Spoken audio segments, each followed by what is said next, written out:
संविधान के 75 साल पूरे होने पर आज से राज्यसभा में विशेष चर्चा। केंद्रीय मंत्री जेपी नड्डा करेंगे चर्चा की शुरुआत। कल गृह मंत्री अमित शाह दे सकते हैं चर्चा का जवाब।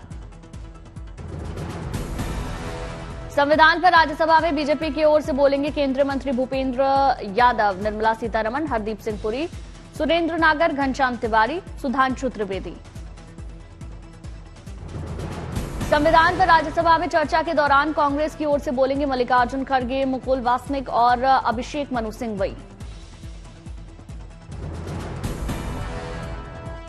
संसद में इस हफ्ते के अंत तक आ सकता है एक देश एक चुनाव से जुड़ा बिल। मायावती ने देश में एक साथ चुनाव कराए जाने का समर्थन किया। मायावती ने राजनीतिक दलों से एक देश एक चुनाव के समर्थन की अपील की। आरक्षण के मुद्दे पर कांग्रेस और समाजवादी पार्टी पर निशाना साधा।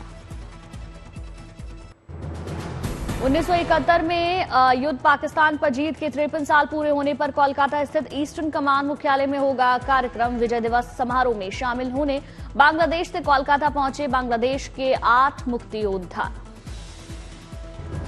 मुख्यमंत्री ममता बनर्जी पहली बार विजय दिवस कार्यक्रम में शामिल होंगे। 71 के युद्ध में भारतीय सेना की जीत के सम्मान में हर साल 16 दिसंबर को मनाया जाता है विजय दिवस।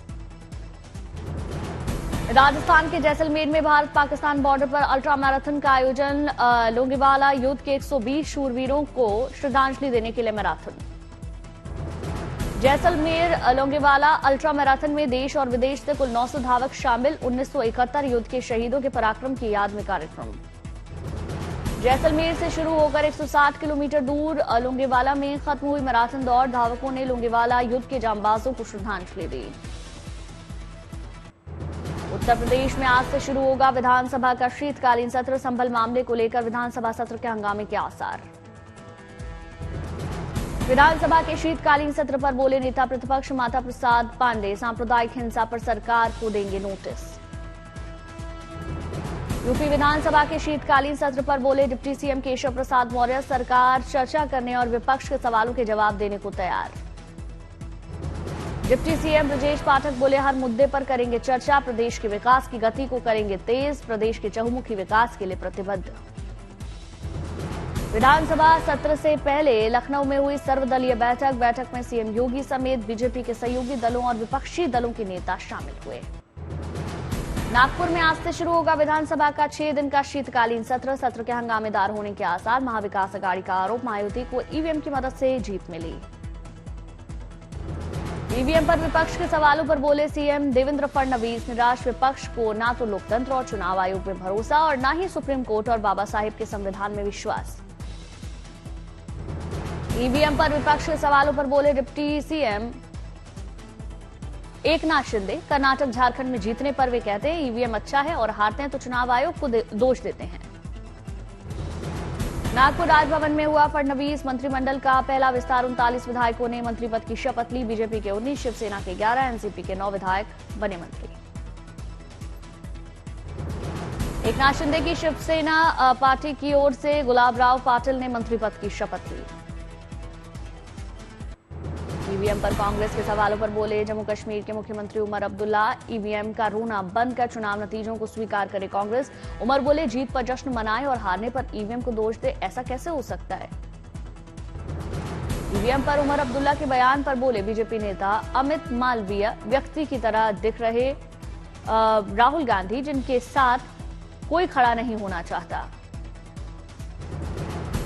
दिल्ली में सुरक्षा के मुद्दे पर आम आदमी पार्टी बीजेपी में आरोप प्रत्यारोप। आप दिल्ली में आज महिला आंदोलन का करेगी आयोजन। कार्यक्रम में एसपी अध्यक्ष अखिलेश यादव शामिल होंगे। प्रधानमंत्री मोदी ने दिल्ली में आयोजित मुख्य सचिवों के चौथे राष्ट्रीय सम्मेलन को संबोधित किया। पीएम ने कहा जनहितैषी सक्रिय सुशासन के जरिए पूरा कर सकते हैं विकसित भारत का सपना। सम्मेलन में उद्यमिता, रोजगार, स्किल को बढ़ावा देने, जनसांख्यिकी का लाभ उठाने पर चर्चा हुई। पीएम ने टियर 2-3 शहरों में स्टार्टअप के पहुंचने की तारीफ की।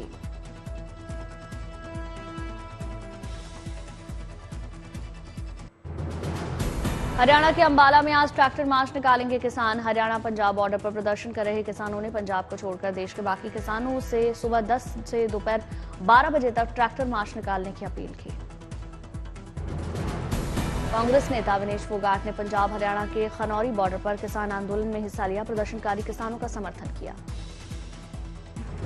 यूपी के संभल में 46 साल बाद मंदिर खुलने के मामले में जिला प्रशासन ने भारतीय पुरातत्व विभाग को चिट्ठी लिखी, मंदिर की वैज्ञानिक सर्वे का अनुरोध किया। प्रशासन ने 24 घंटे मंदिर की सुरक्षा के इंतजाम किए, सुरक्षा गार्डों की तैनाती की, मंदिर के पास सीसीटीवी कैमरे लगाए। एसपी बोले बना रहे हैं कंट्रोल रूम। संभल में 46 साल बाद मंदिर खुलने पर बोले मुख्यमंत्री योगी, हमारे इतिहास की सच्चाई का उदाहरण है संभल का मंदिर।